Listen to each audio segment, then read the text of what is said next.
If you're seeing x.com or Twitter error code 399, don't worry, because in this video, I'm going to walk you through the most effective fixes step by step. This error is usually tied to a login verification issue, device attestation problem, browser conflict, or even a network or IP issue. The good news is that in many cases, you can fix it yourself in just a few minutes without needing advanced technical skills. If this tutorial helps you out, make sure to hit like and subscribe for more easy troubleshooting guides like this.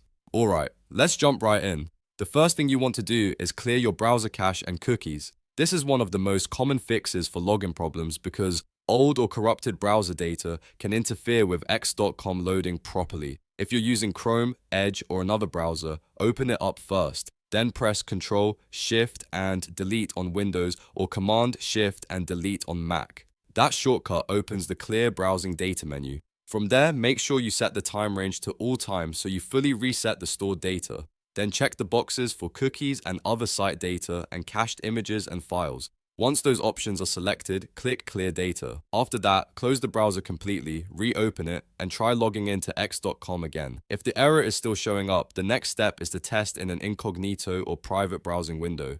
This is important because incognito mode disables most extensions and uses a cleaner browsing session, which helps you figure out whether the problem is coming from your browser settings or add-ons. To do this, press Ctrl, Shift, and N on Windows or Command, Shift, and N on Mac. A private window will open. Now go to x.com and try signing in again. If it works in incognito mode, that usually means one of your browser extensions is causing the error. In that case, go back to your normal browser, open your extension settings, and disable them one by one until you find the one that's interfering. Another thing to check is whether two-factor authentication is creating a conflict. Sometimes error code 399 happens when X detects unusual login behavior, especially if you're using third-party software, automation tools, or an unsupported app. If that applies to you, stop using the third-party tool for now and log in directly through the official x.com website in a normal browser.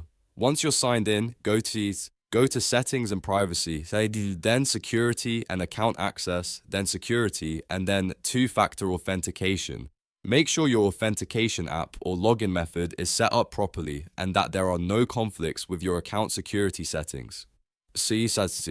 If the authentication process is broken or incomplete, that can trigger login verification failures. Now let's look at your network connection because your IP address can also be part of the problem. If you're connected through a VPN, proxy, or a shared data center IP, X may flag your request as suspicious or non-human. That can lead to an attestation denied error, which is often linked to code 399. So if you have a VPN running, turn it off completely and try again. If you're on a public network, a heavily used shared connection, or a throttled internet line, try switching to a different network if possible, such as your home Wi-Fi or mobile hotspot. Sometimes simply changing the network is enough to get past the block. If you've tried all of those steps and the error still appears, take a minute to restart your browser and your device. A fresh session can clear temporary issues that are keeping X from verifying your login properly. Also, make sure your browser is fully updated because outdated browser versions can sometimes cause compatibility issues with modern security checks. If available, you can also try logging in from a different browser entirely, like Chrome, Edge, or Firefox, just to see whether the issue is isolated to one browser.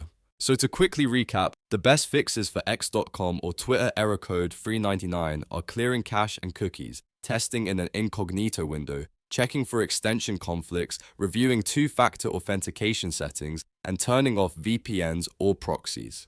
In most cases, one of those steps will solve the problem and get you back into your account. If this video helped, please give it a thumbs up and subscribe to the channel for more quick tech fixes and troubleshooting tutorials. Thanks for watching, and I'll see you in the next one.